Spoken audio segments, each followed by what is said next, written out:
The November wind cut through the narrow streets of Queens like a blade, carrying with it the mingled sense of exhaust fumes, distant cooking, and the promise of winter's harsh embrace.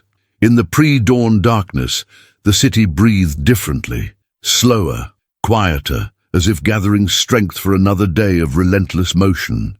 Street lamps flickered against the approaching sunrise, casting long shadows that danced between the cramped apartment buildings, each one home to dozens of dreams deferred and hopes stretched thin. Elena Vasquez pulled her thin jacket tighter around her shoulders as she climbed the 3 flights of stairs to apartment 3B, her footsteps echoing in the narrow stairwell that smelled of old paint and someone's morning coffee. The brass mailbox slots gleamed dully in the overhead light, most of them bearing names that had changed multiple times over the years, transient lives in a transient place.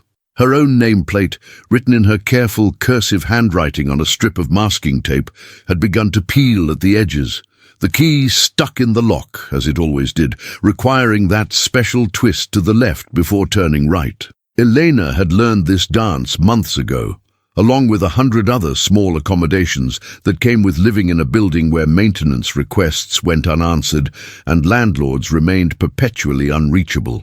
She pushed open the door quietly, mindful of Sophia sleeping just beyond the thin curtain that divided their studio apartment into separate worlds. The space greeted her with familiar scents. The lingering aroma of last night's ramen noodles, the clean smell of the industrial disinfectant she used for her overnight cleaning job, and underneath it all, the faint mustiness that seemed to permeate old buildings like this one. Everything in the apartment served multiple purposes, born of necessity rather than choice. The small dining table where Sophia ate her breakfast would later become Elena's workspace for sorting bills, and later still, Sophia's homework station under the gentle glow of their single desk lamp. Elena set down her cleaning supplies by the door, her movements precise and quiet, honed by months of returning home while her daughter slept. The bucket, mop, and caddy of cleaning products represented the tail end of her night shift at the downtown office complex.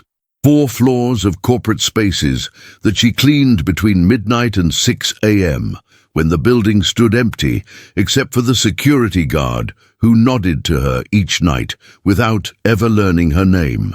She moved to the small kitchen area, really just a corner with a hot plate, mini refrigerator and a sink that dripped constantly despite her attempts to fix it.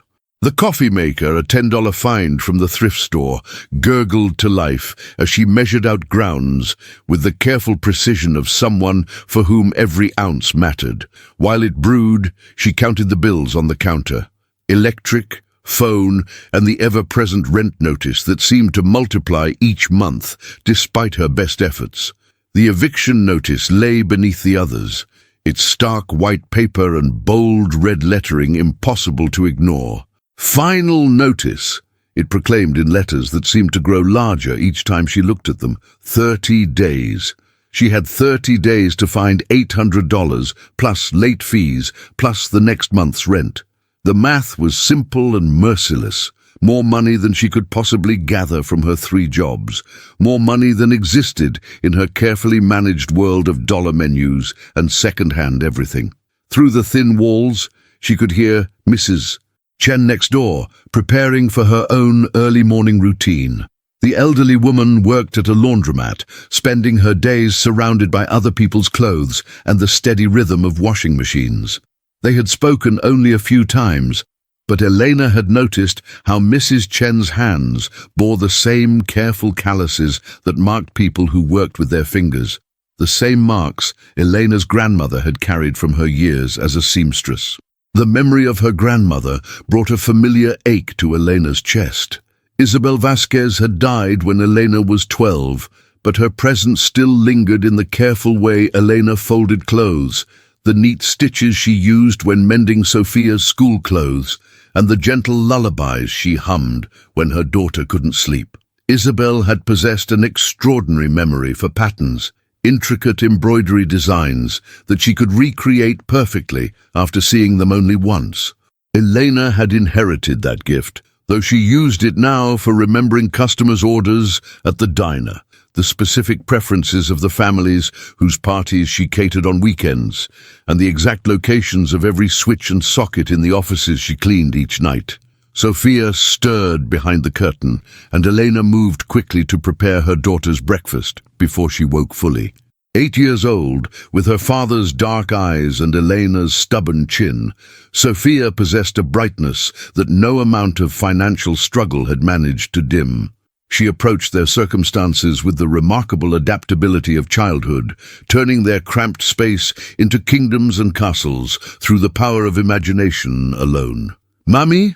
Sophia's sleepy voice drifted from behind the curtain. "I'm here, mija," Elena replied softly, spooning instant oatmeal into a bowl and adding the last of their milk. "Come eat breakfast." Sophia emerged, her dark hair tousled from sleep, wearing the same dress she'd worn yesterday because it was one of only 3 that still fit her properly. Elena made a mental note to check the church donation box again this weekend, though the selection had been picked over lately as more families found themselves in similar circumstances. "Are you going to work at the diner today?" Sophia asked, settling at the table with her breakfast. "Yes, baby. Mrs. Rodriguez upstairs will pick you up from school, remember?" Sophia nodded, her expression serious beyond her years. She never complained about the arrangements, never asked why other children had parents who picked them up personally, or why they moved so often, or why their refrigerator sometimes held only condiments and hope. Elena both admired and mourned this acceptance, recognizing in her daughter the same resilience that had carried generations of their family through hardship. As Sophia ate, Elena prepared for her second job at Murphy's Diner, a 24-hour establishment that catered to shift workers, late-night revelers, and early-morning commuters. The uniform, a polyester dress in an unfortunate shade of mustard yellow, hung on a hook by the door, its fabric worn soft from countless washings. Elena had learned to see dignity in work itself, regardless of how others might perceive it. Each job she held represented her refusal to surrender, her commitment to providing for Sophia despite circumstances that seemed designed to defeat her. The walk to school took 15 minutes, enough time for Sophia to chatter about her upcoming class presentation on family history. "I'm going to tell them about Abuela Isabel," Sophia announced, skipping slightly to keep pace with Elena's longer stride. "About how she could remember any pattern just by looking at it once." "That's perfect, mija," Elena replied, though the mention of her grandmother stirred something complicated in her chest.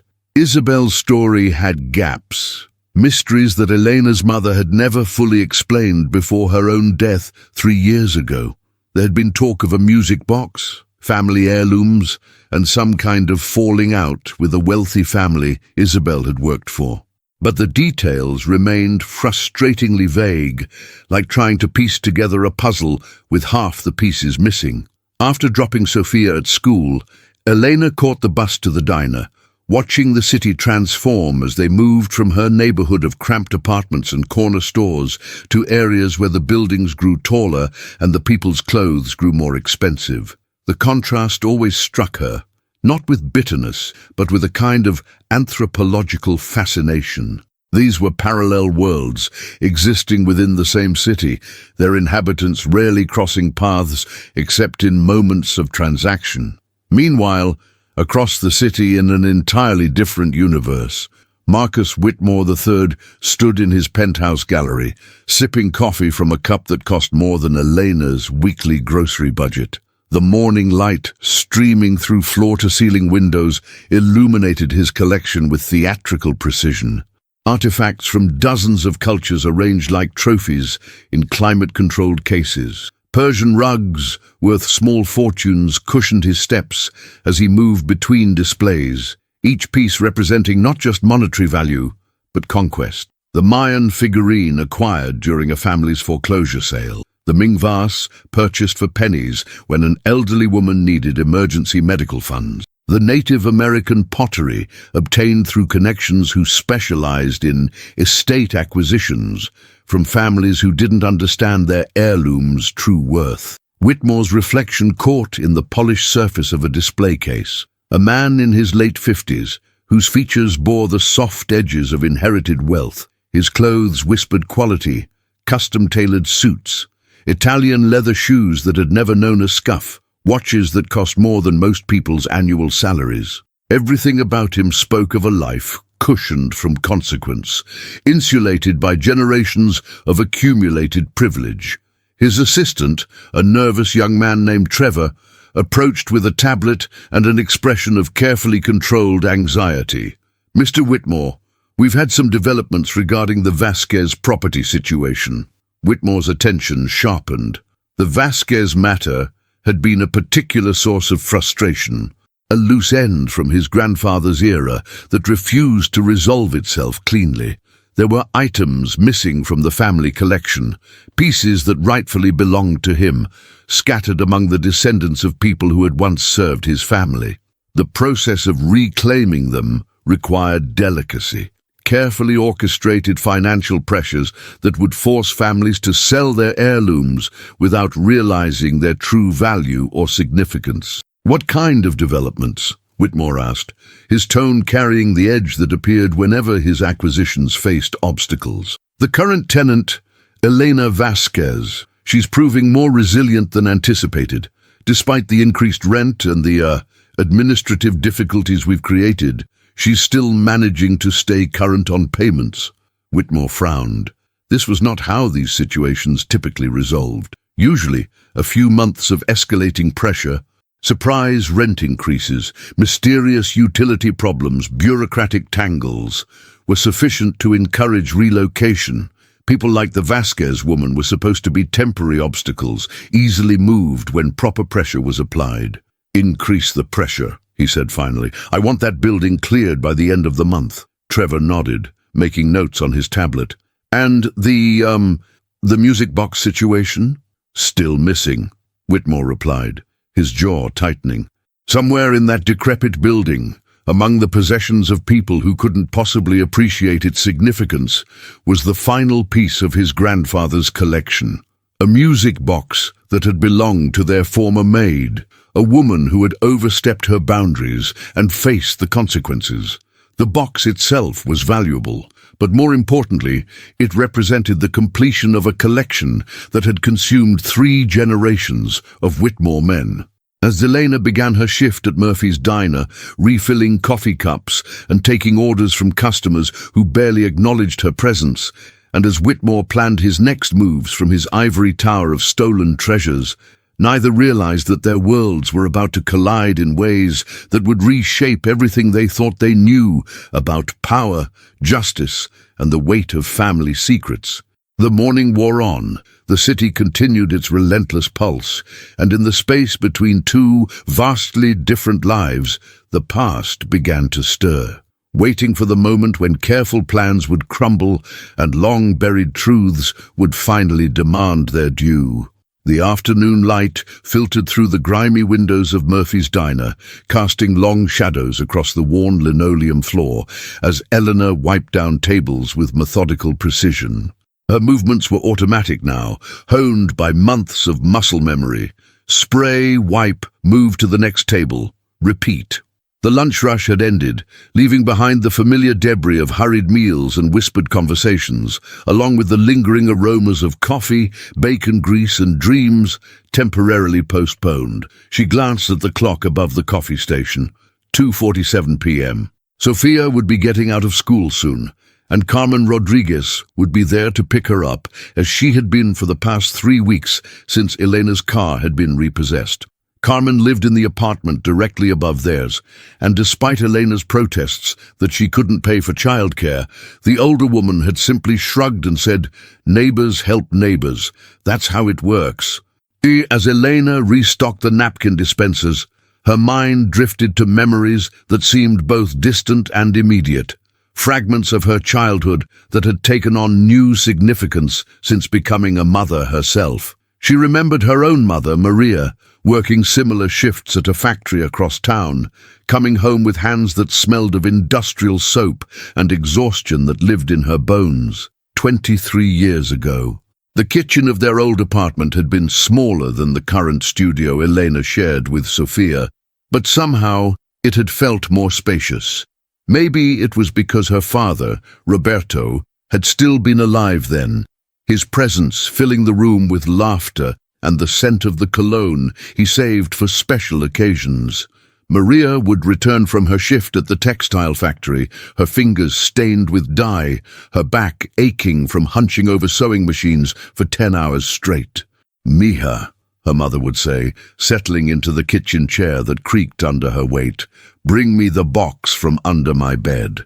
Elena, then 9 years old, would retrieve the small wooden box that held her family's most precious possessions.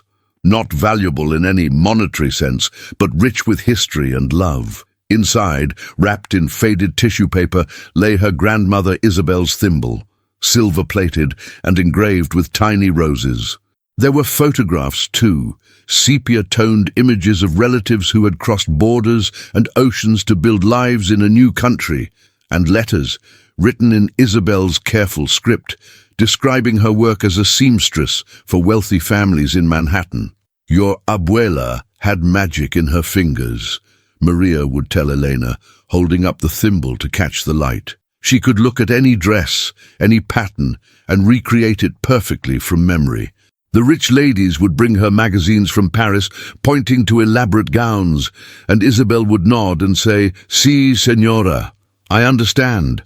And she did. She understood not just the stitches and seams, but the dreams those women carried, the way they wanted to be seen in the world. Roberto would join them at the table, his work clothes still carrying the scent of the construction sites where he spent his days. His hands, scarred from years of handling rough materials, would be gentle as he sorted through the photographs.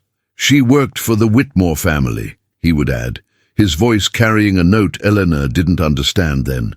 "Very wealthy people. They had a big house on the Upper East Side."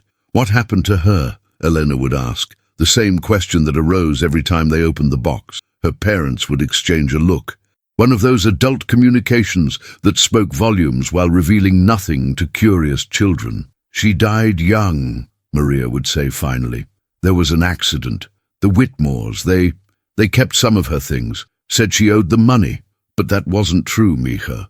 Your grandmother was honest. She saved every penny." Roberto's jaw would tighten when the Whitmore name was mentioned. "They took what wasn't theirs to take," he would mutter, then catch himself, as if remembering that children shouldn't be burdened with adult grievances. "But that's old history, Elena. What matters is that you remember where you come from. You remember that honest work has dignity, no matter what anyone else might think." The memory dissolved as a customer called for more coffee, pulling Elena back to the present moment.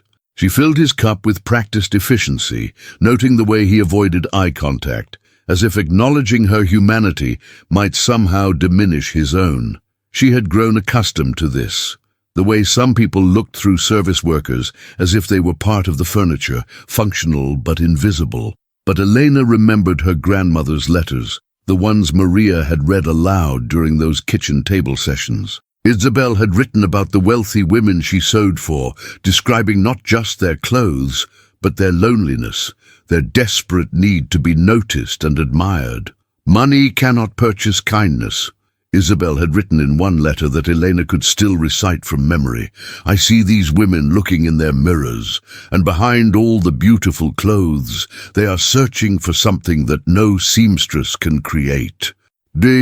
The afternoon shift supervisor, a perpetually harried woman named Diane, approached with a clipboard and the expression that promised unwelcome news. "Elena, I need to talk to you about your schedule." Elena's stomach tightened. Any change to her carefully orchestrated routine could be catastrophic. She depended on the precise timing of her 3 jobs. The diner shift ending exactly when Carmen could pick up Sofia, the evening catering work beginning after Sofia was safely home and fed, the overnight cleaning job starting when her daughter was asleep and ending before school began. "What kind of changes?" Elena asked, keeping her voice steady. "Corporate is cutting hours," Diane explained, her tone apologetic but firm. "I have to reduce everyone's shifts by 6 hours a week. I'm sorry, but that's going to affect your Tuesday and Thursday schedules. 6 hours. The math crashed through Elena's mind like falling dominoes. 6 hours meant approximately $60 less per week, which meant $240 less per month. Combined with the rent increase she'd received last month, an unexpected jump that had claimed to be due to property improvements she'd never seen. The reduction would make her already impossible financial situation truly catastrophic. "When does this start?" she managed to ask. "Next week." Elena nodded, maintaining the professional composure that had become her armor against a world that seemed determined to test her breaking point. She had learned not to argue with decisions handed down from corporate offices where her name was nothing more than a line item on a spreadsheet. Instead, she filed the information away with the dozens of other problems she would solve somehow, because solving them was not optional when Sophia's welfare depended on it. As her shift ended, Elena walked the familiar route home, her mind cycling through possibilities. She could ask for additional hours at the catering company, though they'd already told her they had limited weekend availability. The cleaning service might have openings at other buildings, but that would mean longer commutes on public transportation, eating into both time and money. There was always the option of seeking a fourth job, though she wasn't sure when she would sleep or spend time with Sophia. The November air had grown sharper as evening approached, carrying with it the sense of cooking from apartment windows and the distant rumble of rush-hour traffic. Elena pulled her jacket tighter and walked faster, eager to reach the warmth of home and the bright presence of her daughter, who somehow remained optimistic despite circumstances that might have crushed a less resilient spirit. She climbed the familiar 3 flights of stairs, hearing the murmur of television shows and family conversations behind thin doors. At the landing between the 2nd and 3rd floors, she encountered Carmen Rodriguez, who was returning from her own job at the legal aid clinic downtown. "Elena?" Carmen called softly, her voice carrying the slight accent that revealed her own immigrant roots. "How was your day at the diner?" "Fine," Elena replied automatically, then caught herself. Carmen had shown her nothing but kindness, and the older woman's sharp eyes missed very little. "Actually, they're cutting my hours. Starting next week." Carmen's expression darkened. "Again, that's the 3rd time this year." "I'll figure something out," Elena said, the phrase she'd repeated so often it had become a mantra. "You shouldn't have to figure it out alone," Carmen replied.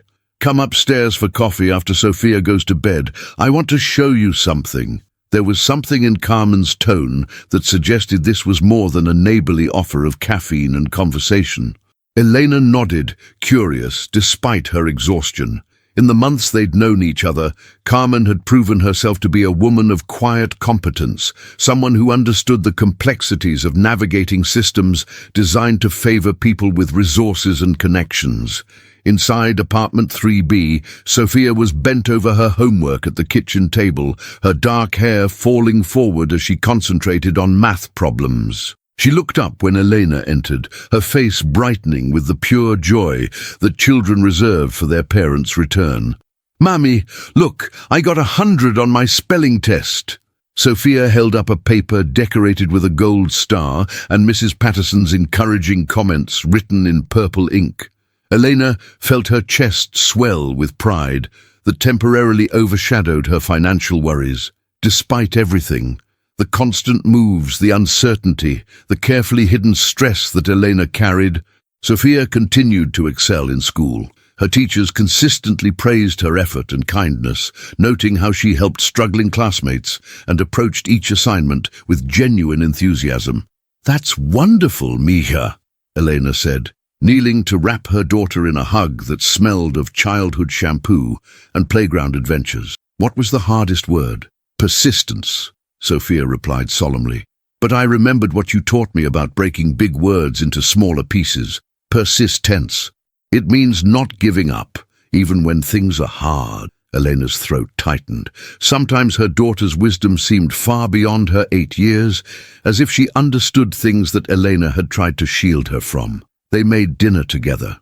Pasta, with the last jar of sauce from their pantry, while Sophia chatted about her day and her plans for the weekend. The conversation was punctuated by the familiar sounds of their building. Footsteps on the stairs, muffled television programs, the distant argument between the couple in 2A who fought every evening at precisely 6:30.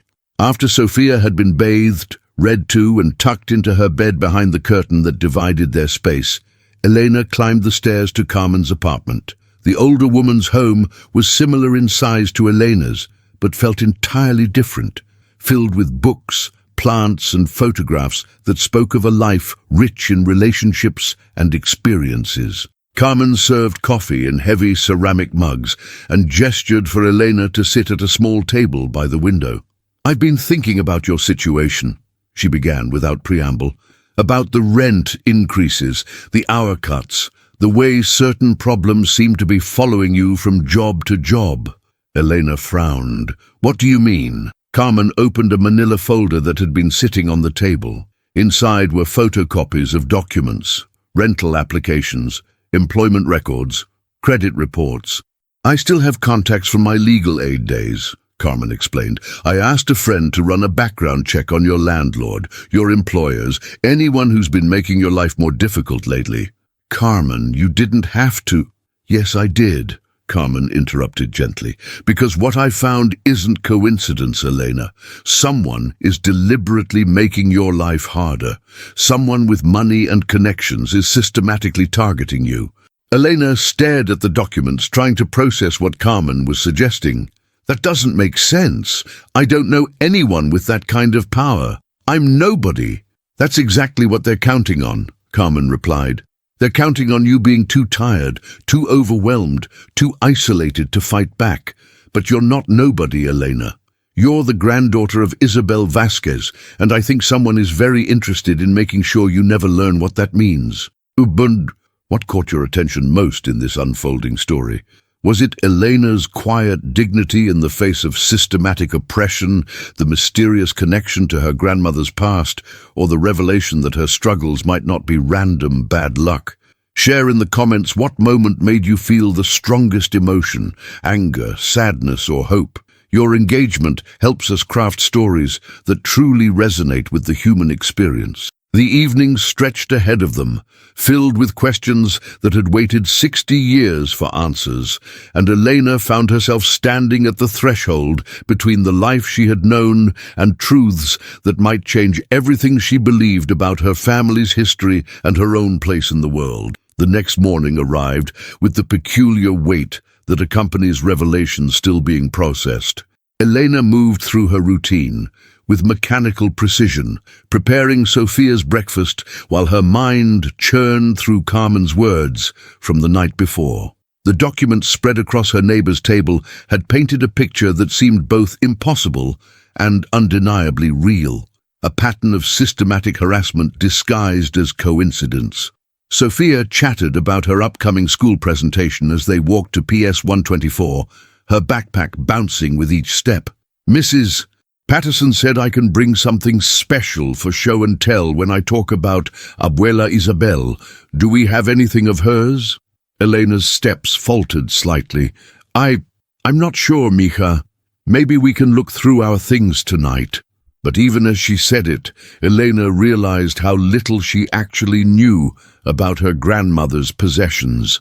After Isabel's death, Maria had been young and overwhelmed, and whatever belongings Isabel had accumulated during her years working for the Whitmore family had simply disappeared. There had been vague mentions of debts, of items held as collateral, but the details had always been frustratingly unclear. After dropping Sophia at school, Elena caught the bus to her weekend catering job instead of the diner. Marcus Whitmore III was hosting a private auction viewing at his Upper East Side gallery, and the catering company had been contracted to provide refreshments for the exclusive gathering of collectors and dealers. Elena had worked dozens of similar events, elegant affairs where she moved invisibly among people whose casual conversations involved sums of money that represented lifetimes of her labor. She understood her role in these spaces, To be present but unnoticed, functional but forgettable, a human extension of the serving trays she carried. The Whitmore Gallery occupied the top 3 floors of a limestone mansion that commanded an entire corner of 82nd and 5th Avenue. Elena entered through the service entrance, as instructed, where she was greeted by Denise, the catering supervisor who had worked these high-end events for over a decade. "Elena, you're on champagne service today," Denise explained, handing her a crisp white apron and checking that Elena's black slacks and white blouse met the company's standards. "Keep the glasses filled, smile politely if spoken to, and remember, you don't exist unless they need something." Elena nodded, having heard this speech before. She had perfected the art of invisible service, the ability to anticipate needs without intruding, to be helpful without being human. It was a skill that had served her well in all her jobs, this capacity to make others comfortable by minimizing her own presence. The gallery itself was a temple to acquisition, each room designed to showcase objects torn from their original contexts and transformed into commodities. Elena moved through the space with her tray of champagne flutes, noting the way conversations paused when she approached and resumed when she passed, as if her presence was merely a temporary interruption in more important matters. She observed the guests with the same attention to detail that had helped her grandmother memorize complex embroidery patterns. There was Mrs.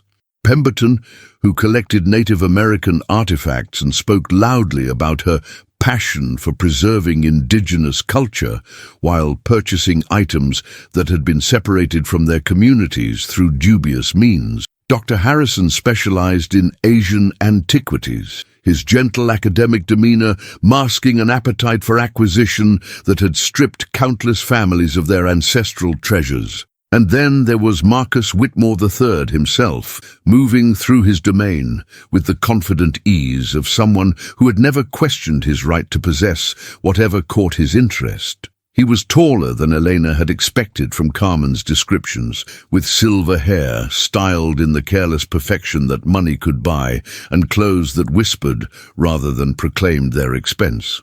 Elena watched him pause before a display case containing what appeared to be Mexican religious artifacts. Carved santos and delicate silver milagros that would have been family treasures before they became inventory. Whitmore's expression was one of satisfaction, the look of a man surveying his conquests. "The Hernandez collection," he was explaining to a potential buyer, "acquired during an estate sale last year. The family had no idea of the piece's true value. They were quite grateful for the modest payment we provided." Elena's hands tightened on her serving tray. She recognized the casual cruelty in his tone, the way he spoke of families as if they were merely obstacles to overcome, rather than human beings with their own connections to these objects. This was how her grandmother's belongings had disappeared, through the polite theft of people who believed their money granted them the right to anything they desired. As she moved through the crowd, Elena began to notice something odd about the other servers. While the catering company had sent their usual team of experienced workers, there were also several men in dark suits who seemed to be observing the guests rather than serving them. Their eyes tracked movements with professional intensity, and Elena noticed the small earpieces that suggested security or surveillance. One of these men, a thin individual with sharp features and nervous energy, approached Whitmore during a brief lull in the conversations. Elena found herself within earshot as she refilled nearby glasses, her server's invisibility allowing her to overhear their exchange. "Mr. Whitmore," the man said in a low voice, "we've had some developments regarding the Vasquez situation." Elena's blood turned to ice water. Her hand trembled slightly as she continued her service, but every fiber of her attention focused on their conversation. Whitmore's expression hardened almost imperceptibly. "What kind of developments, Trevor?"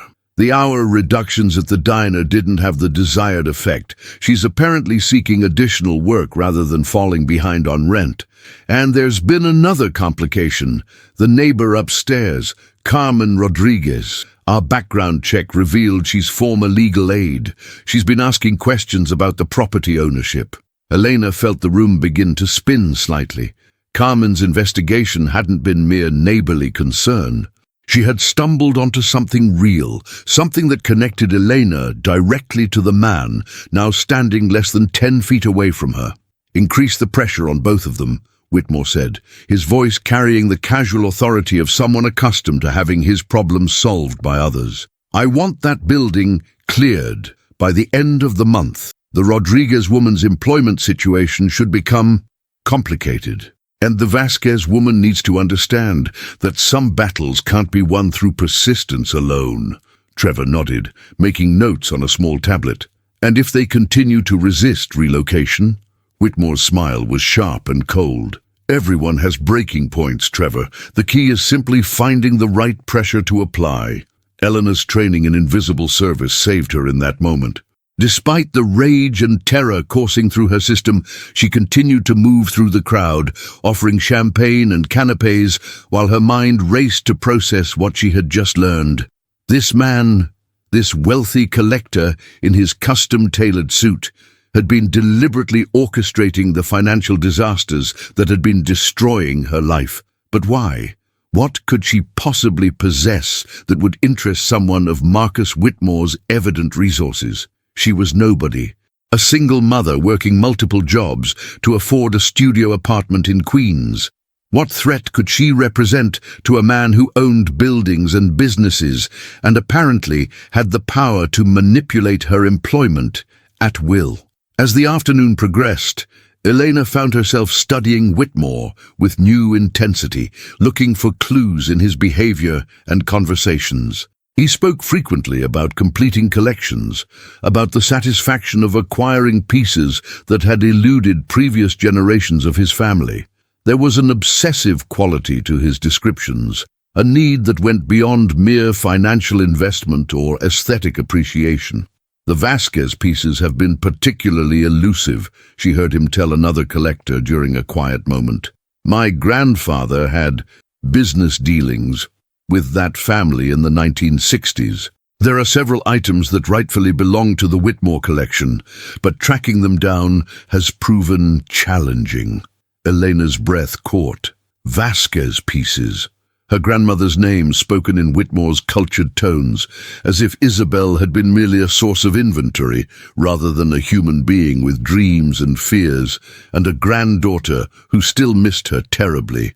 The final piece of the puzzle clicked into place as Elena overheard Whitmore describing a particular item to an interested buyer.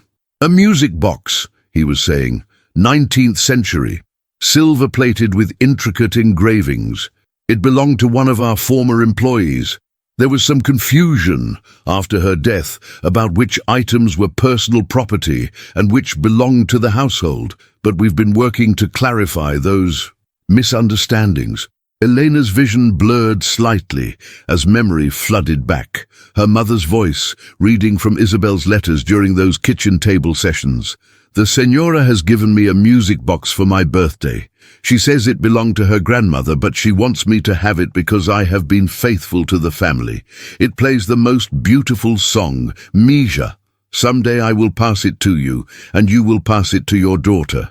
Elena had never seen the music box. After Isabel's death, Maria had searched frantically for it among her mother's belongings, but it had already disappeared, taken by the Whitmore family, along with other items they claimed as payment for imaginary debts.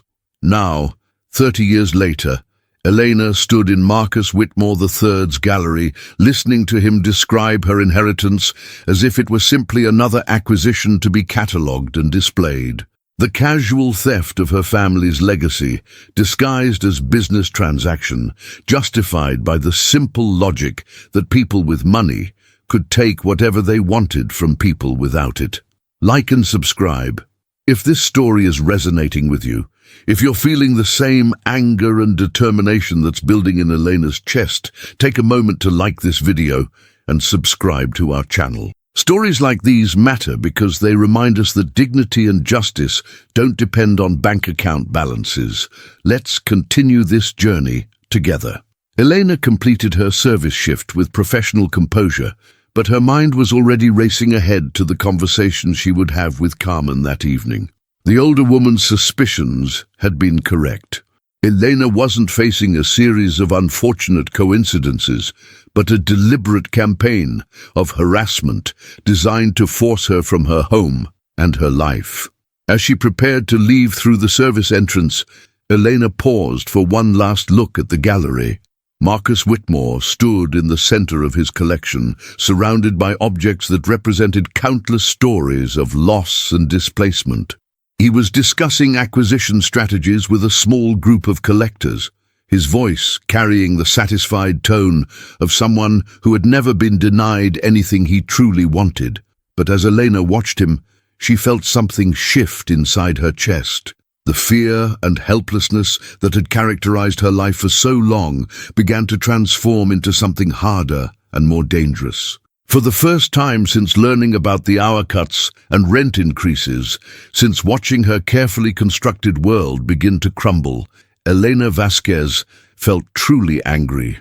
She thought of Sophia, working on her school presentation about family history with innocent pride. She thought of her mother, spending her final years wondering what had really happened to Isabel's belongings. She thought of her grandmother dying young and alone, her personal treasures claimed by people who had never known her name or cared about her dreams. Marcus Whitmore III had made a crucial error in his calculations. He had assumed that poverty meant powerlessness, that desperation guaranteed surrender. He had underestimated the strength that could be forged in the fires of honest struggle and the fierce love that could transform an exhausted single mother into a force of reckoning. As Elena walked through the November evening toward home, toward Carmen's steady wisdom and Sophia's bright trust, she began to plan. Not the careful financial planning that had dominated her thoughts for months, but something entirely different. Marcus Whitmore wanted a war over items that belonged to her family. He had spent decades believing that money could purchase anything, including other people's heritage and dignity. He was about to discover just how wrong that assumption could be. Elena's hands shook as she climbed the stairs to Carmen's apartment that evening, Sophia's sleepy form heavy in her arms. Her daughter had fallen asleep during their usual bedtime story, exhausted from a day at school and blissfully unaware that her mother's world had tilted on its axis during a few overheard sentences at an Upper East Side gallery. Carmen opened her door before Elena could knock, as if she had been waiting by the window for her neighbor's return. The older woman's sharp eyes immediately noticed Elena's pale complexion and the barely controlled tension in her movements. "Put Sophia on my couch," Carmen said quietly, leading them into her living room, where soft lamplight created pools of warmth against the November darkness. "She can sleep there while we talk." Elena settled her daughter on Carmen's worn but comfortable sofa, covering her with a hand-knitted throw that smelled faintly of lavender and old books. Sophia murmured something in her sleep about her school presentation, her small fingers curling around the blanket's edge with the unconscious trust of childhood. "Coffee or something stronger?" Carmen asked, studying Elena's face with the practiced assessment of someone who had spent years evaluating clients in crisis. "Coffee," Elena replied, though her voice sounded strange to her own ears, hollow and distant, as if the words were traveling from very far away. "Carmen, you were right. About everything." Carmen poured 2 cups from a pot that had been brewing on her small kitchen counter, the familiar ritual providing a moment of normalcy in a conversation that promised to reshape everything Elena thought she knew about her life. She settled into the chair across from Elena, her expression patient but alert. "Tell me what happened." Elena recounted the afternoon's events with the precise detail that had helped her excel in all her service jobs. The overheard conversations, the casual cruelty in Whitmore's tone, the systematic way he discussed manipulating her employment and housing situation. As she spoke, Carmen made occasional notes in a legal pad, her attorney's training evident in the way she captured specific dates, names, and actionable statements. "A music box," Carmen repeated when Elena finished describing Whitmore's conversation about the missing Vasquez pieces.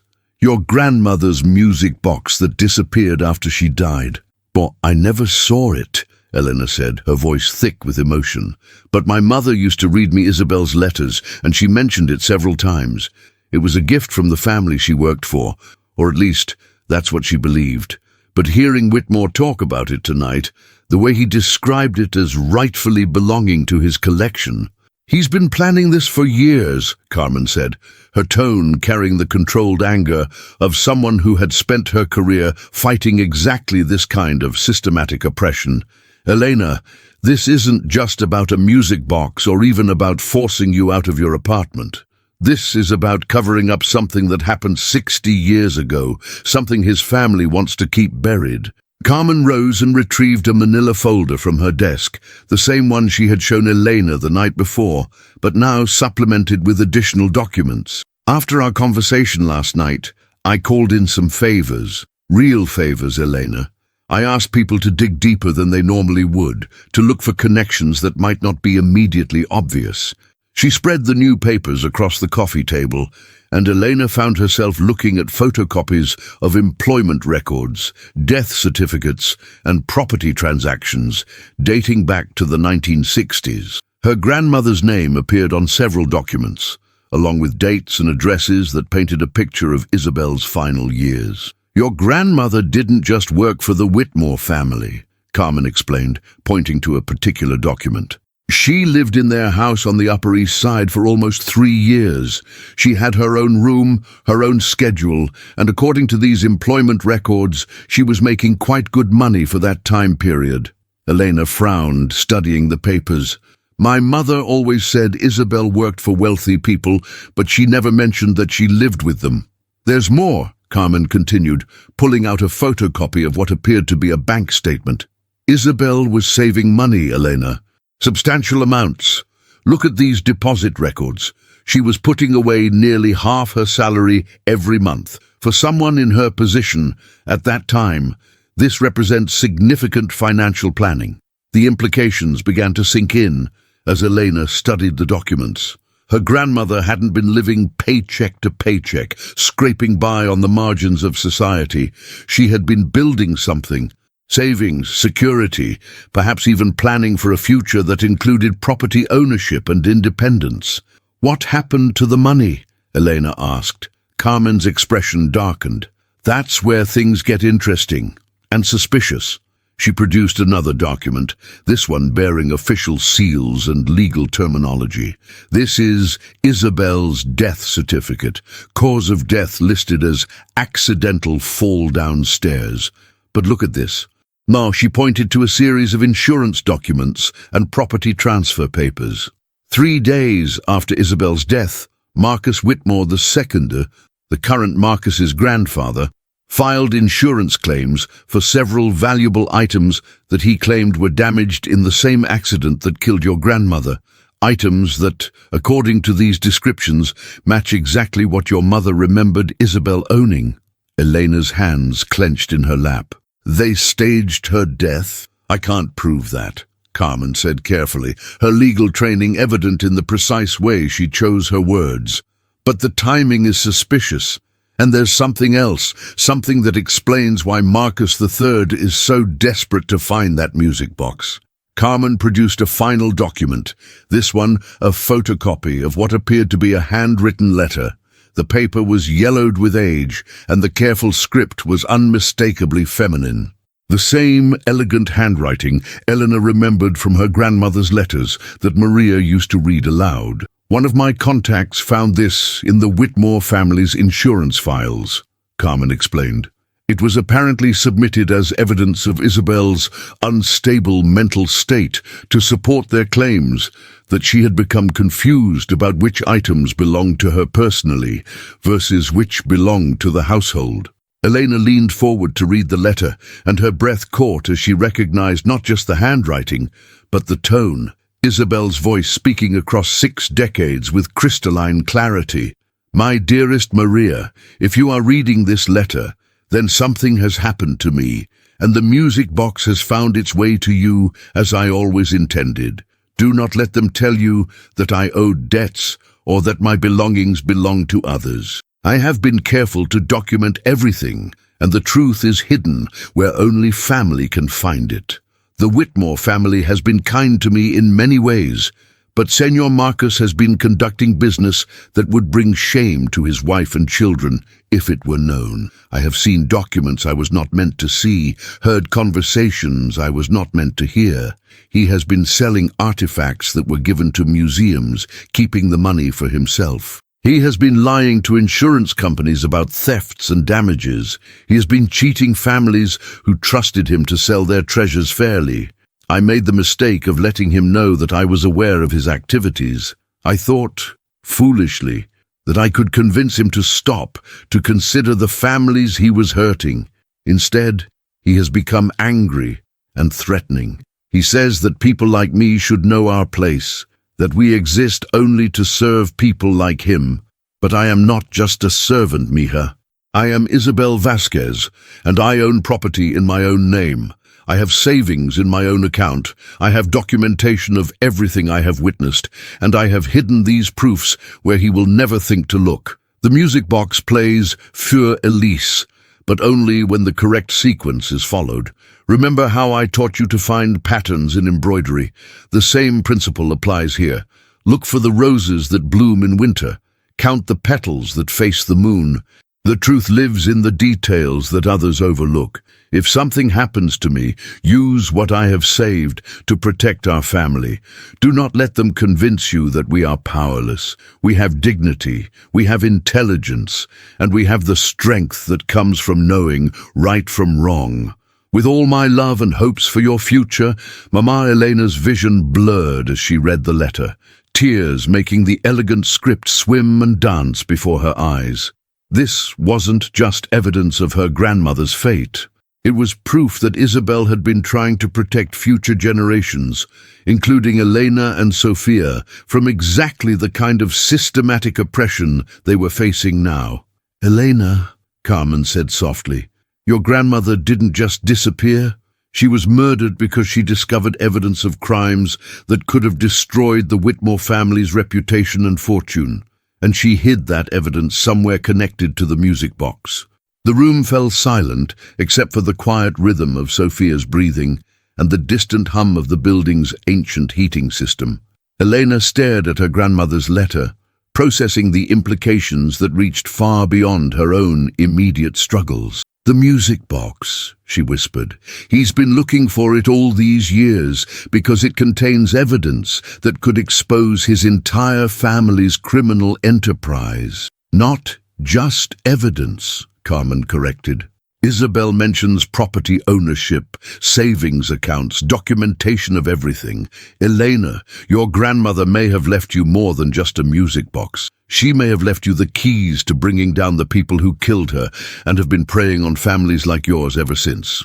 Elena looked across the room at Sophia's sleeping form, thinking about her daughter's innocent excitement about presenting family history to her class. Sophia had no idea that her great-grandmother had been a woman of remarkable courage, someone who had refused to be intimidated by wealth and power, someone who had died trying to protect future generations from predators who viewed working families as sources of profit rather than human beings deserving of dignity.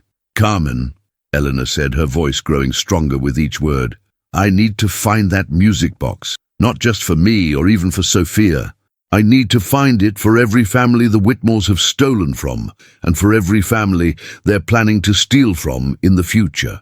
Carmen smiled, and for the first time since Elena had known her, the older woman's expression carried something that looked very much like anticipation.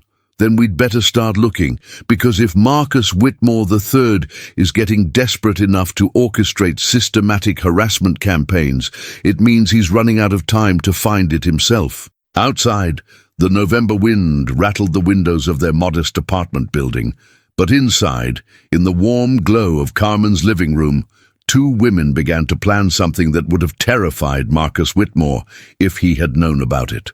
They began to plan justice. And in her sleep, Sophia murmured something about patterns and roses, as if even her dreams were preparing for the revelation that would soon transform their understanding of what it meant to be a Vasquez woman in a world that underestimated the power of love, memory, and the refusal to surrender what rightfully belonged to them. The next morning arrived grey and cold, with the kind of November drizzle that seemed to seep into the very bones of the city. Elena had barely slept, her mind churning through the implications of Isabel's letter and the weight of secrets that had been buried for 60 years. Sophia bounced around their small apartment with her usual morning energy, completely unaware that her family's history had been rewritten overnight. "Mummy, did you find something of Abuela Isabel's for my presentation?" Sophia asked, carefully packing her school backpack with the methodical precision she had inherited from both sides of her family tree. Elena paused in the middle of preparing breakfast, struck by how much her daughter's question had changed meaning in the space of 12 hours. Yesterday, she would have felt embarrassed about having so little to share. Today, she realized that what Sophia needed to know about her great-grandmother couldn't be contained in any physical object. "We'll work on that tonight, Mija," Elena promised. "I think I know where we might find exactly what you need." After dropping Sophia at school, Elena called in sick to the diner for the first time in 8 months. Diane's voice carried predictable irritation, but Elena found that the usual guilt and anxiety were absent. She had larger concerns now than perfect attendance at a job that was being systematically sabotaged anyway. Instead of heading to Murphy's Diner, Elena took the subway into Manhattan, riding the train through neighborhoods that marked the city's economic stratification like rings on a tree. She emerged at 86th and Lexington, just blocks from the Whitmore Gallery, but her destination was different today. The New York Public Library's research division occupied several floors of a building that had witnessed the documentation of countless family histories, many of them marked by the same patterns of displacement and loss that had characterized Elena's own heritage. She had never been inside before, but Carmen's instructions had been precise. "Ask for Margaret Chen in local history," Carmen had told her. "Tell her Carmen Rodriguez sent you and that you need help researching property records and estate documentation from the 1960s. Margaret owes me several favors, and she knows how to find information that other people prefer to keep buried." Margaret Chen turned out to be a woman in her 70s, with silver hair pulled back in a neat bun and eyes that missed nothing. She greeted Elena with the kind of efficient warmth that suggested both competence and genuine interest in helping people uncover their histories. "Carmen said you're researching your grandmother's employment with a wealthy family," Margaret said, leading Elena to a corner table surrounded by reference materials and computer terminals. The 1960s were an interesting time for domestic workers in Manhattan. Many families were transitioning from live-in help to day workers, but some of the older establishments maintained traditional arrangements. Elena explained what she knew about Isabel's employment with the Whitmores, carefully omitting the more dramatic revelations from the night before. Margaret listened with the focused attention of someone who had heard similar stories many times, though each one represented a unique human experience worth documenting and preserving. "The Whitmore family has a long history in New York," Margaret observed, typing search terms into her computer terminal. "They've been involved in art dealing and antiquities for over a century. Let me see what I can find about their household staff from that period." As Margaret worked, Elena found herself studying the faces of other researchers scattered throughout the room. Many appeared to be tracking their own family histories, following paper trails that might lead to understanding or closure, or simply the satisfaction of knowing where they had come from. She wondered how many of them were uncovering stories of exploitation disguised as employment, theft disguised as business transactions. "Here we are," Margaret said, pulling up a series of documents on her screen. "Isabel Vasquez, employed as seamstress and household assistant from 1962 to 1965. Quite a long tenure for that position, actually. Most domestic workers moved between families more frequently. Elena leaned forward to study the employment records, which contained more detail than she had expected. Isabel's duties had included not just sewing and mending, but also inventory management for the family's extensive collection of textiles and decorative objects. Her salary had indeed been substantial for the time period, and there were notations suggesting regular raises and bonuses. "She seems to have been valued highly," Margaret observed. "Look at these performance evaluations. Exceptional attention to detail, trustworthy with valuable items, shows initiative in organizing and cataloging household inventory." This doesn't sound like someone who was simply cleaning and cooking. Elena felt a growing sense of pride in her grandmother's accomplishments, but also a deepening anger at how Isabel's story had been deliberately obscured after her death. The woman described in these employment records was skilled, responsible, and clearly intelligent enough to understand exactly what she was witnessing in the Whitmore household. "Margaret, is there any way to access property records from that time period? I think my grandmother may have purchased real estate, but the records might have been complicated after she died." Margaret's expression sharpened. She had clearly heard the careful way Elena phrased the question, and her decades of experience helping families research their histories had taught her to recognize the signs of deliberate obfuscation. "Property records are public information," Margaret said, "but sometimes they require knowing exactly where to look. What address are we researching?" Elena provided the address of her current apartment building in Queens, the place she had been struggling so hard to afford, never realizing that her desperation might be connected to rights that had been stolen from her family decades earlier. Margaret's fingers flew across the keyboard with practiced efficiency, pulling up property transaction records and cross-referencing them with tax documents and mortgage information. As the details populated her screen, her expression grew increasingly serious. "Elena," she said carefully, "according to these records, this property was purchased in 1964 by Isabel Vasquez for the sum of $8,200. She made a substantial down payment and had been making regular mortgage payments until her death in 1965. Elena's world tilted slightly. "She owned the building, not just owned it," Margaret continued, scrolling through additional documents. "She had been planning significant improvements. Look at these permit applications. She was going to convert it into affordable family housing, specifically for other immigrant workers. She had architectural plans drawn up, contractor estimates, even a business plan for managing rental income." The scope of Isabel's vision was breathtaking. Her grandmother hadn't just been saving money. She had been building something revolutionary for its time, a path to economic independence that would have benefited not just her own family, but her entire community. "What happened to the property after she died?" Elena asked, though she was beginning to suspect the answer. Margaret pulled up additional records, her expression growing darker as she read. "The property was sold at auction 3 months after Isabel's death, purchased by Whitmore Holdings for $1,500.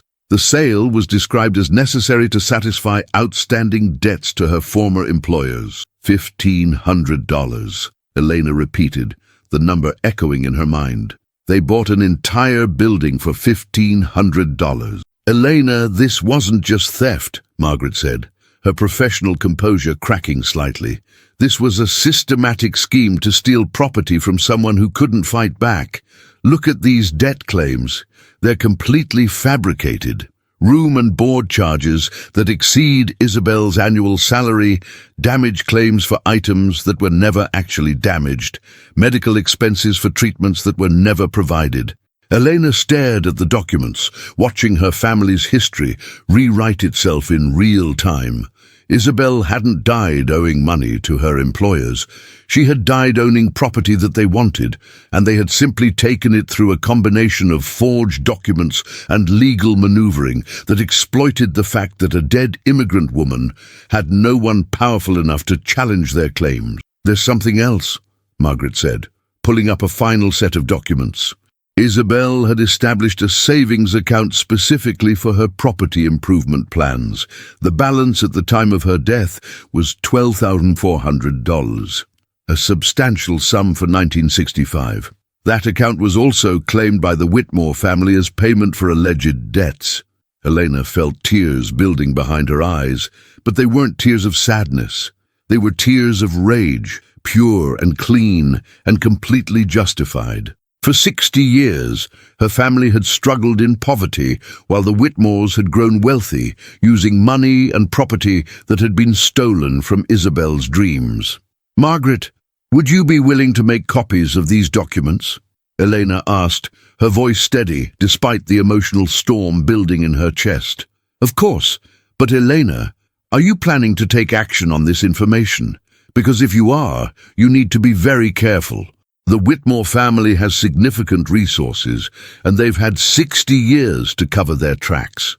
"I'm going to find my grandmother's music box," Elena said simply, "and then I'm going to make sure that everyone knows what kind of people they really are."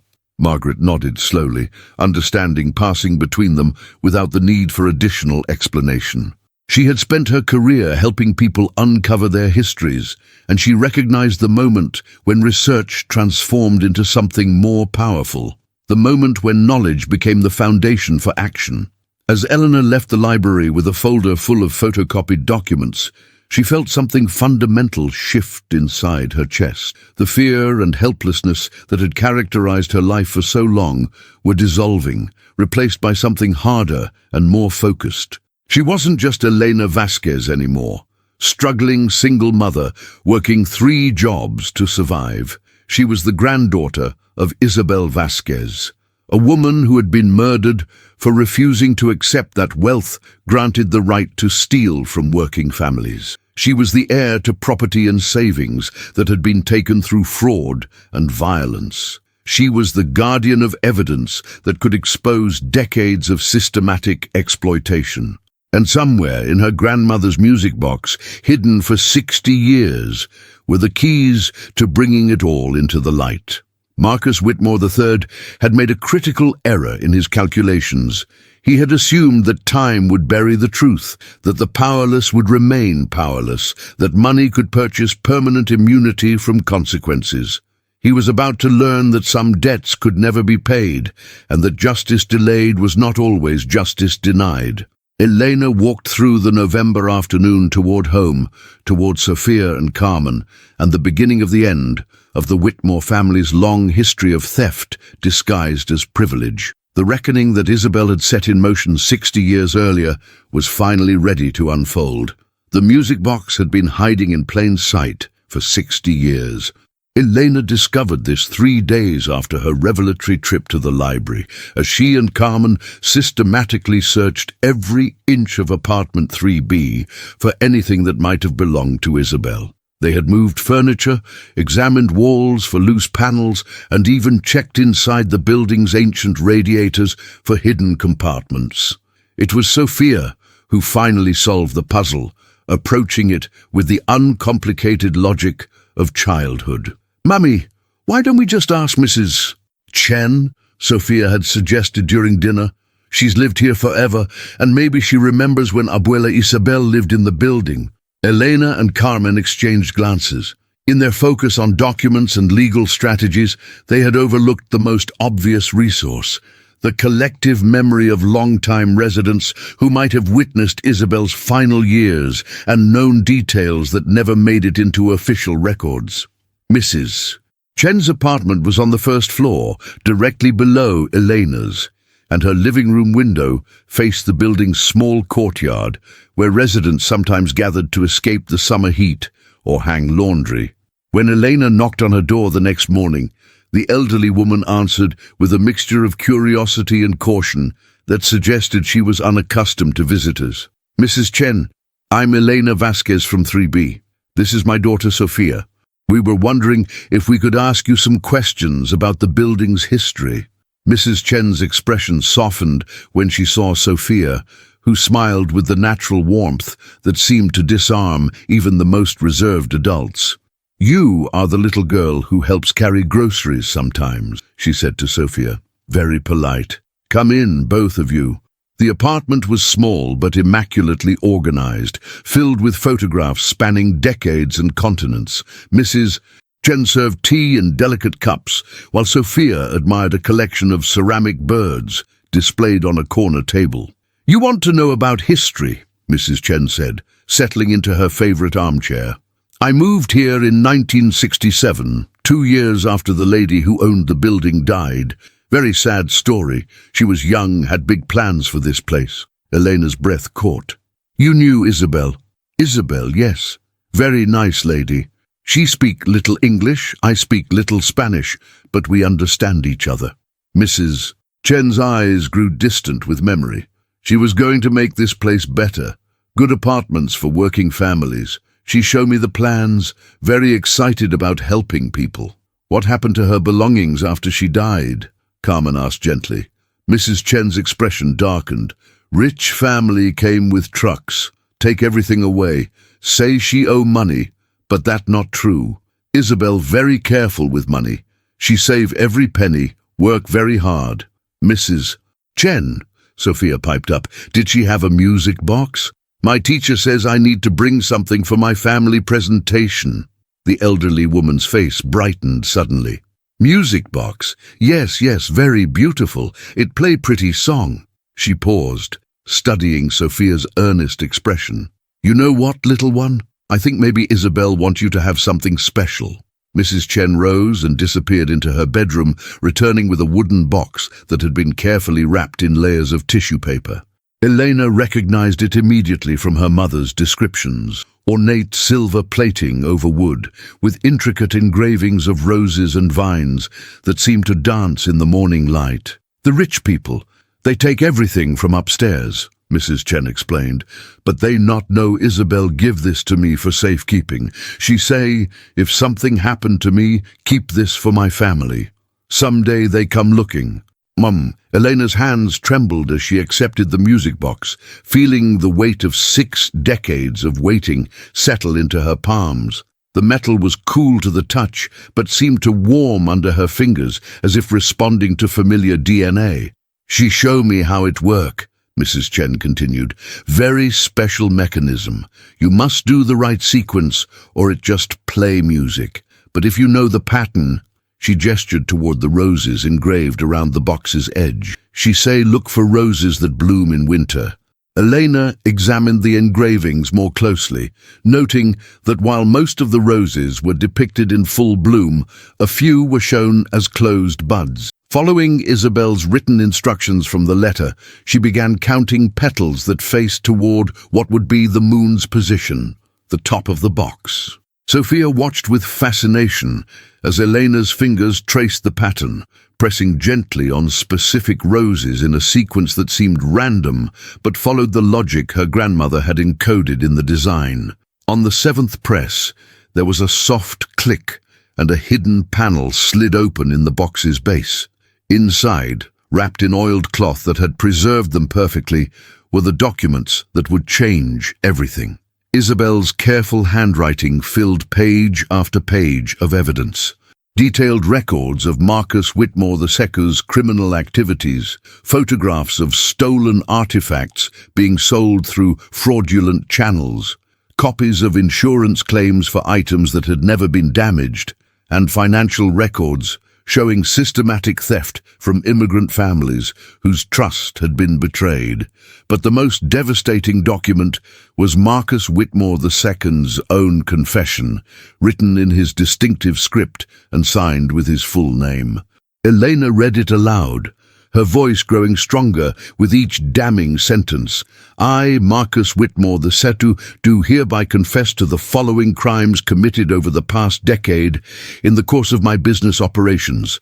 Fraudulent insurance claims totaling approximately $240,000, theft of cultural artifacts from estate sales where families were deliberately misinformed about market values, and systematic exploitation of immigrant workers who were threatened with deportation if they reported wage theft or unsafe working conditions."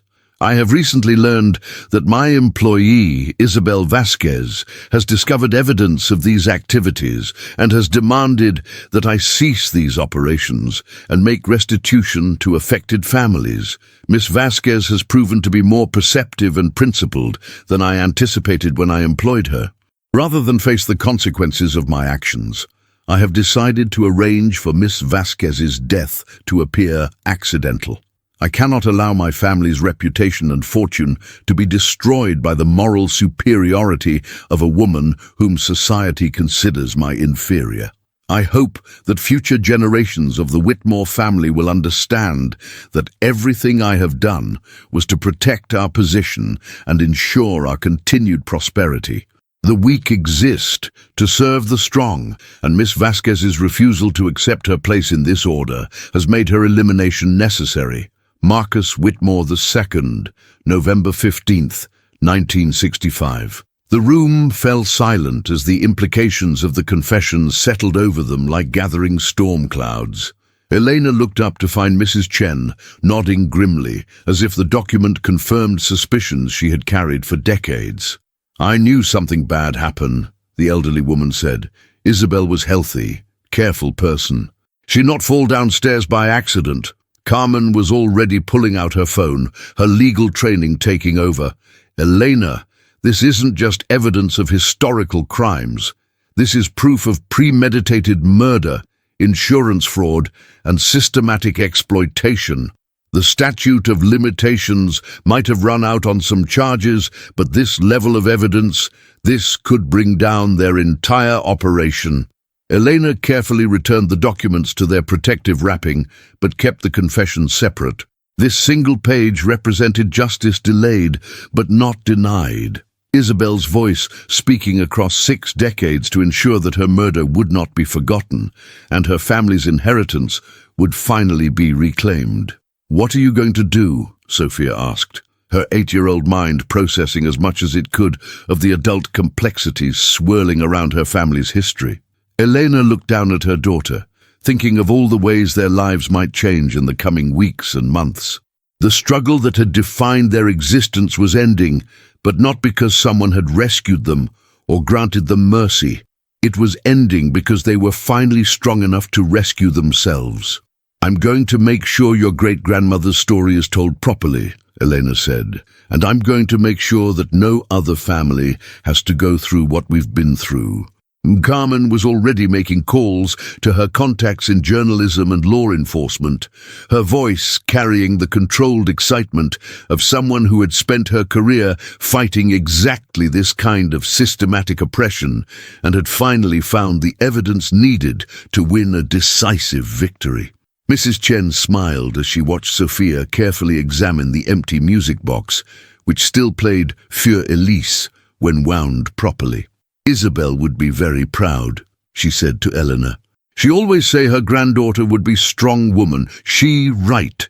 Elena felt tears building behind her eyes, but they were different tears than she had shed over the past months of struggle. These were tears of completion, of circles finally closing, of wrongs finally being set right through the patient accumulation of truth and the refusal to surrender what belonged to them. Outside, November rain continued to fall on the city, but inside apartment 1A, 3 generations of women, Isabel's legacy, Elena's determination, and Sophia's bright future, had finally converged in the moment Isabel had been planning for 60 years. The music box had given up its secrets at last, and with them, the Whitmore family's long immunity from consequences was about to end. Marcus Whitmore III had been systematically hunting for this evidence for decades, never realizing that it had been waiting patiently 1 floor below the woman he had been trying to destroy. His grandfather's confession was about to become public knowledge, and with it, the revelation that everything the Whitmore family had built was constructed on theft, fraud, and murder. Elena Vasquez was no longer just a struggling single mother.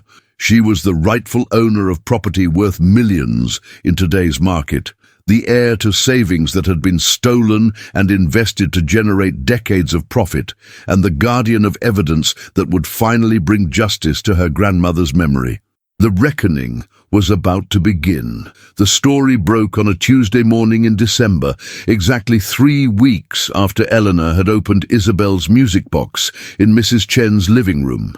Carmen's contacts in investigative journalism had worked with methodical precision, verifying every document and cross-referencing every claim, before publishing what would become the most read exposé in the New York Tribune's digital history.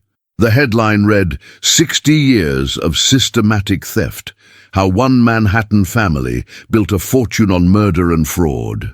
Below it, Isabel's photograph, a formal portrait from her employment records, stared out with quiet dignity that seemed to challenge every assumption about who deserved justice and who deserved to be forgotten. Elena read the article on her phone while sitting in the waiting room of Harrison and Associates, the law firm that had agreed to represent her pro bono after Carmen made a series of strategic phone calls. Sophia was at school, blissfully unaware that her family's circumstances were about to change more dramatically than any 8-year-old could comprehend. The article laid out the evidence with devastating precision. Marcus Whitmore II's confession provided the emotional center of the story, but the supporting documentation created an unassailable case for systematic criminal enterprise spanning 3 generations.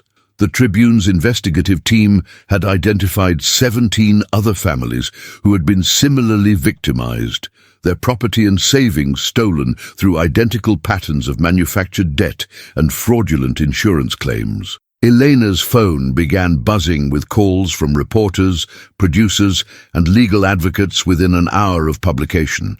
She let most of them go to voicemail, following Carmen's advice to channel all media requests through the law firm until the immediate legal complexities could be resolved. But one call she answered immediately. "Elena, this is Margaret Chen from the library. I just wanted you to know you did the right thing.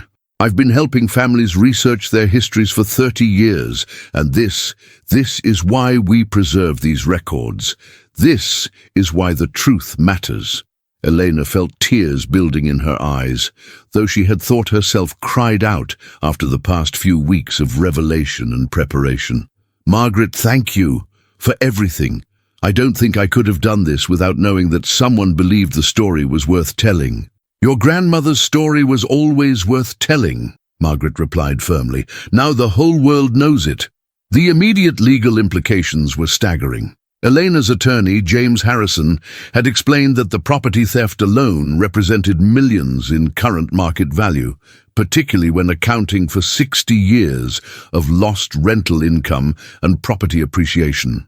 The stolen savings, invested at even modest returns over 6 decades, would represent additional millions. But the broader criminal implications were what had law enforcement agencies scrambling to coordinate their responses. Wire fraud, mail fraud, insurance fraud, conspiracy, and potentially even federal civil rights violations. The charges were mounting as investigators dug deeper into the Whitmore family's business practices. Elena found herself thinking about Marcus Whitmore III's reaction as she walked home from the law office that afternoon. According to Carmen's sources, he had been completely blindsided by the article's publication. His first instinct had been to issue angry denials and threaten lawsuits. But his own attorneys had apparently convinced him that disputing the authenticity of his grandfather's signed confession would be both futile and legally disastrous. The building where Elena lived looked different to her now, knowing that it had been purchased with her family's stolen money and was rightfully hers. Mrs. Chen waved from her first-floor window, and Elena realized that the elderly woman's life was about to change as well. As the building's rightful owner, Elena would be able to ensure that long-time tenants like Mrs. Chen could remain in their homes without fear of displacement or rent increases. Sophia was waiting upstairs with Carmen, both of them hunched over Sophia's laptop, watching news coverage of the story.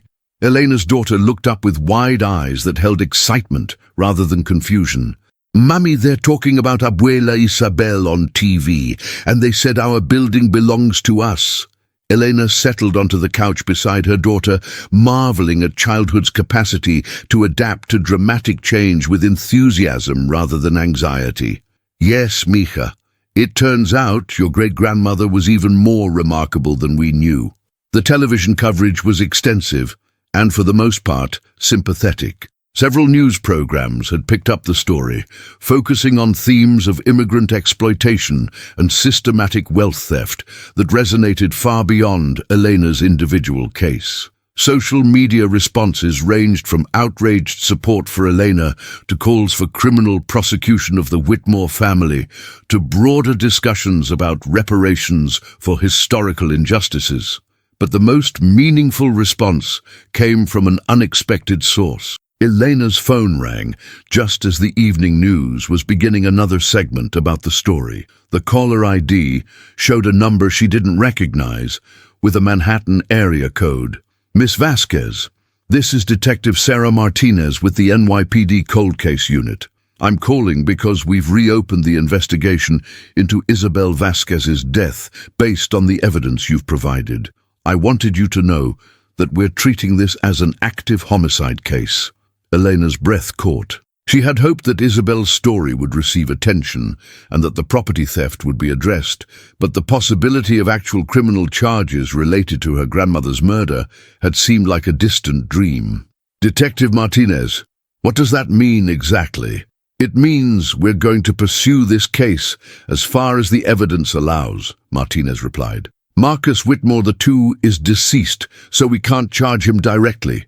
But conspiracy charges can apply to anyone who helped cover up the crime or benefited from it knowingly.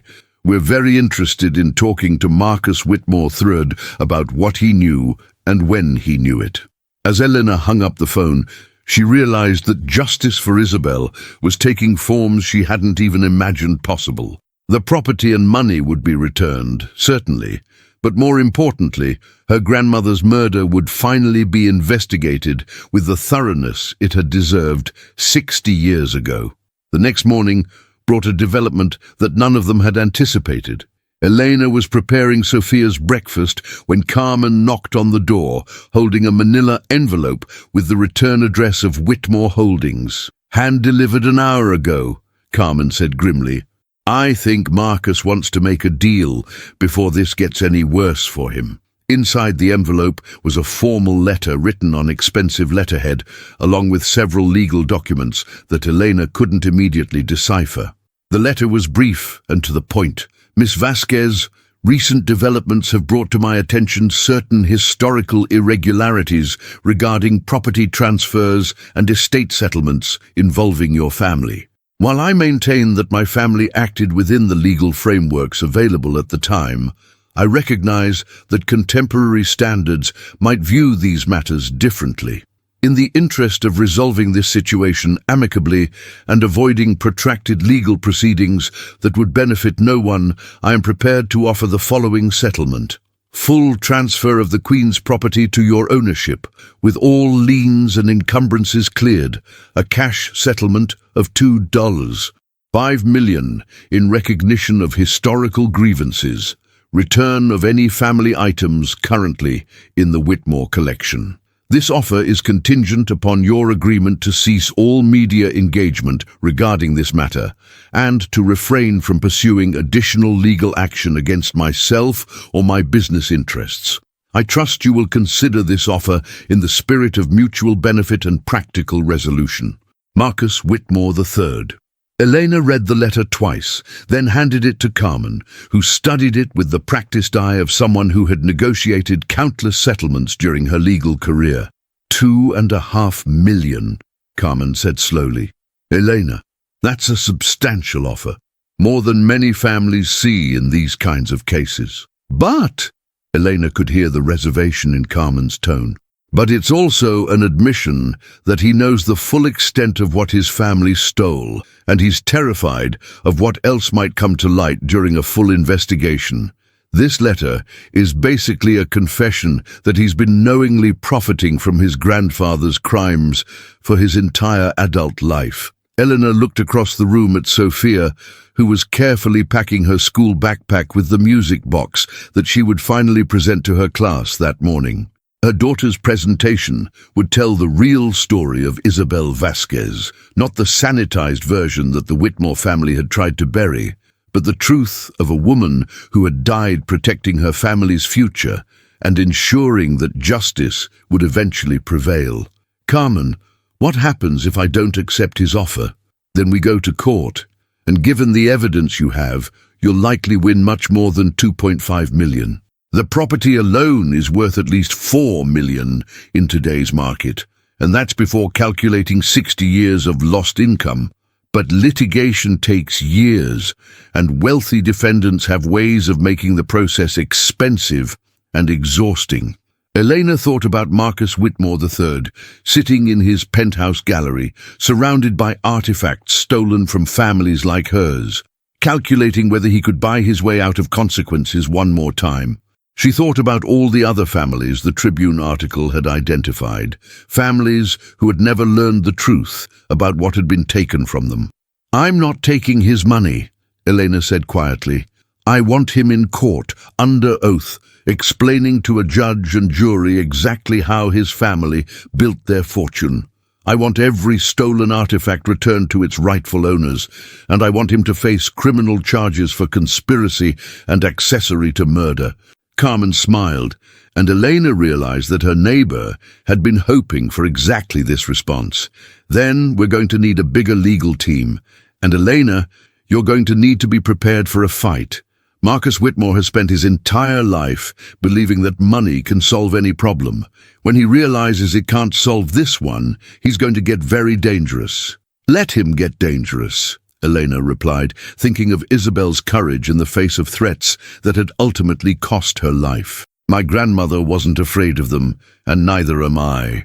Outside, December snow was beginning to fall on the city, but inside apartment 3B, Elena Vasquez was planning the final chapter of a story that had begun with murder and theft and would end with justice and redemption. The ripple effects were spreading far beyond one family's struggle, touching every person who had ever been told they were powerless, every family that had ever lost their heritage to systematic exploitation, every community that had ever been taught to accept injustice as inevitable. Isabel's music box had played its song of resistance across 6 decades, and now the whole world was finally ready to listen. 1 year later, the snowfall on this December morning was gentle and purposeful, each flake settling onto the sidewalks of Manhattan with the quiet certainty of winter in the city. Elena stood at the floor-to-ceiling windows of what had once been Marcus Whitmore III's penthouse gallery, watching Sophia play in the small courtyard below with children from 3 different families whose stolen artifacts had been returned through the legal proceedings that had consumed the past 12 months. The space around Elena bore no resemblance to the sterile showcase it had been during her catering shift 15 months earlier. The climate-controlled display cases had been replaced with comfortable seating areas and children's reading nooks. The Persian rugs that had once muffled the footsteps of collectors and dealers now provided soft surfaces where community members gathered for cultural programs and family celebrations. This was the Isabel Vasquez Community Center, named for a woman whose courage had taken 60 years to be properly recognized, but whose impact would now ripple forward through generations yet to come. "The afternoon programs are starting soon," Carmen called from across the room, where she was organizing materials for the legal aid clinic that operated out of the center's East Wing. Carmen had retired from her paralegal position and now coordinated the center's advocacy services, helping families navigate the complex processes of recovering stolen cultural heritage and pursuing justice for historical exploitation. Elena nodded, checking her watch. At 2 o'clock, she would facilitate a support group for families who were in various stages of legal proceedings against collectors and dealers who had acquired their belongings through fraudulent means. The Tribune investigation had sparked a nationwide examination of how cultural artifacts moved from immigrant communities into private collections, and Elena had become an unofficial spokesperson for repatriation efforts. The legal resolution with Marcus Whitmore III had exceeded even James Harrison's optimistic projections. The final settlement had included not just the Queen's property and monetary compensation, but the entire Upper East Side building that now housed the community centre. Additionally, the court had ordered the return of over 300 cultural artifacts to their families of origin, along with detailed provenance research that would help other communities identify items that had been stolen from their ancestors. Marcus Whitmore III himself was currently serving a 7-year sentence for conspiracy, fraud, and accessory to murder. His attempt to claim ignorance of his grandfather's crimes had crumbled when investigators discovered correspondence proving he had known about Isabel's murder and had actively worked to suppress evidence for decades. His testimony during the criminal trial had been devastating, not because he had suddenly developed a conscience, but because his desperate attempts to minimize his culpability had revealed the full extent of his family's criminal enterprise. Sophia appeared at Elena's side, having finished her play session, and returned through the centre's main entrance with Mrs. Chen, who now served as the facility's informal grandmother and keeper of institutional memory.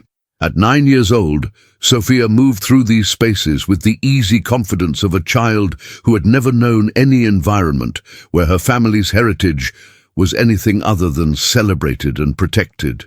"Mommy, Mrs. Patterson's class is coming for a field trip next week," Sophia announced, settling into one of the reading chairs with a book about Mexican folk art that she had chosen from the center's extensive library. "I get to help show them Abuela Isabel's exhibit." The Isabel Vasquez Memorial Exhibit occupied the gallery's former main showroom, chronicling not just Isabel's personal story, but the broader patterns of cultural exploitation that had characterized American institutions for over a century. Visitors could trace the journey from Isabel's employment records through her murder and the subsequent theft of her property, but they could also learn about dozens of other families whose experiences paralleled the Vasquez story. The exhibit's centerpiece was Isabel's music box, displayed in a case that allowed visitors to see the hidden compartment where she had preserved evidence of the Whitmore family's crimes. But surrounding it were artifacts that had been returned to other families. Hopi pottery, Chinese jade carvings, Nigerian bronze sculptures, Filipino textiles, each item accompanied by detailed information about its cultural significance and the circumstances of its theft and recovery. Elena often found visitors standing quietly before these displays, some of them recognizing their own family's losses in the stories presented. Others simply processing the scope of systematic cultural theft that had operated in plain sight for generations. The exhibit drew school groups, academic researchers, journalists, and families who were beginning their own quests to recover stolen heritage. "Miss Elena?" A soft voice interrupted her thoughts. Elena turned to see Maria Santos, a young mother whose grandmother's silver jewelry had been identified in the Whitmore collection through the investigation. Maria's family had been among the 17 others whose cases were resolved through the broader legal proceedings. "The paperwork came through," Maria continued, holding up an official-looking document with visible emotion. "The rings and necklaces, they're officially ours again, after 40 years. Elena felt the familiar warmth that accompanied these moments of restoration. Each returned artifact represented more than monetary value. It represented the restoration of family memory, the validation of stories that had been dismissed as immigrant nostalgia, the acknowledgement that cultural heritage belonged to communities rather than collectors. "Have you decided what you want to do with them?" Elena asked. Maria nodded, wiping tears from her eyes. "My daughter is going to wear Bisabuela's necklace at her quinceañera next month. And we're going to start documenting all the family stories that go with each piece, so they can never be lost again." This was the transformation that Elena found most meaningful, not just the recovery of stolen items, but the renewed pride that families were taking in their cultural heritage. Children who had once been taught to view their grandparents' old country customs as embarrassing now understood that their families possessed treasures that museums and collectors had considered valuable enough to steal. As the afternoon wore on, Elena moved through the community center's various programs with the easy efficiency that had once characterized her navigation between 3 different jobs. But now, instead of serving others while remaining invisible, she was building something that would serve families like her own for generations to come. The support group session that afternoon included 2 new families: the Garcias, whose grandfather's wood carvings had been sold to a private collector after his death, and the Patels, who had discovered that textile pieces created by their great-grandmother were being auctioned online without their family's knowledge or consent. Elena listened to their stories with the same attention she had once given to customer orders at the diner, but now her responses could include concrete resources and proven strategies for pursuing justice. The most important thing to remember, Elena told the group as their session concluded, is that you have every right to ask questions and demand answers. These items were taken from your families through exploitation and deception. You don't have to prove that you deserve them back. The collectors have to prove they acquired them legitimately. As evening approached, Elena and Sophia walked home to their apartment in the Queen's building that Elena now owned free and clear. They passed the small memorial garden that had been planted in the building's courtyard, where a simple bronze plaque read, "In memory of Isabel Vasquez, 1934-1965, seamstress, property owner, and defender of family heritage." The apartment itself had been expanded by combining Elena's original studio with the adjacent unit, creating space for Sophia to have her own bedroom and for Elena to maintain a home office where she coordinated her advocacy work. But Elena had insisted on keeping some elements of their original cramped living situation. The kitchen table that had served multiple purposes, the curtain that had once divided their sleeping spaces, small reminders of how far they had traveled and how much they had overcome. Sophia was working on her homework at that same kitchen table when Elena's phone rang with a call from James Harrison, who had become not just her attorney, but a close family friend over the past year. "Elena, I thought you'd want to know. The Department of Justice announced today that they're launching a task force to investigate cultural heritage crimes nationwide. They're specifically looking at auction houses, private collectors, and dealers who may have acquired items through fraudulent means." Elena felt a familiar surge of satisfaction. Isabel's story had become the catalyst for systemic change that would protect countless families from the exploitation that had characterized previous generations. "They want you to testify before Congress next month," James continued. "There's a hearing on cultural repatriation legislation, and your case has become the primary example of why these protections are necessary." Elena looked across the room at Sophia, who was carefully writing in a notebook while humming for Elise under her breath. Her daughter would grow up in a world where cultural heritage was protected by law, where immigrant families had legal recourse when their treasures were stolen, where the systematic exploitation that had characterized her great-grandmother's era was no longer tolerated by society. "I'll testify," Elena said without hesitation. "Isabel's story needs to be told as many times as necessary to make sure this never happens to another family." As Sophia prepared for bed that evening, she approached Elena with the photo album they had created together over the past year. Images of Isabel from her employment records, copies of her letters, pictures of the recovered artifacts, and documentation of the community center's programs. "Mommy, do you think Abuela Isabel would be proud of what we did?" Elena tucked her daughter into bed, thinking of all the ways their lives had been transformed through Isabel's patient planning and extraordinary courage. The music box sat on Sophia's bedside table. no longer hiding secrets, but serving as a daily reminder of how love and determination could transcend even death itself. I think she would be very proud, Miha. But more than that, I think she would be happy that her story helped so many other families find their way back to their own treasures. Outside, snow continued to fall on the city that had witnessed both Isabel's murder and her ultimate vindication. In apartment buildings across Queens, families whose cultural heritage had been returned were sharing stories with their children about ancestors who had been more remarkable than anyone had remembered.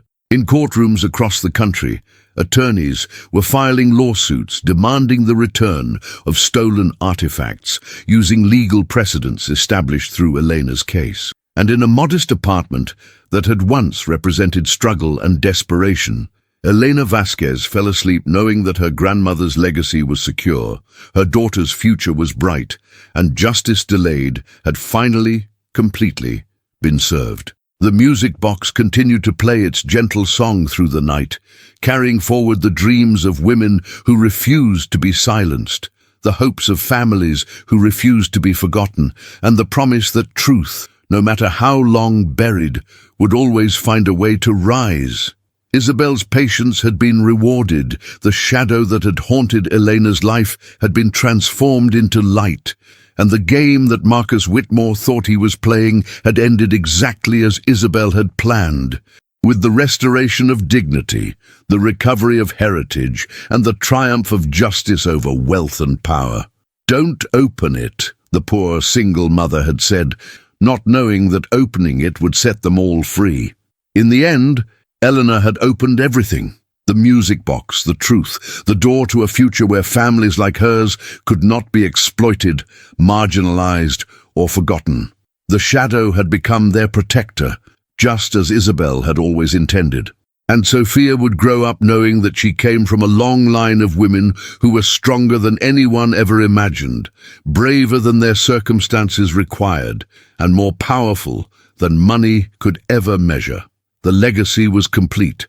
The circle was unbroken. The music would play on. Thank you for joining us on Elena and Sophia's journey from struggle to triumph. If this story moved you, reminded you of your own family's hidden strengths, or inspired you to value cultural heritage over material wealth, please share it with others who need to hear Isabel's message. That dignity cannot be stolen.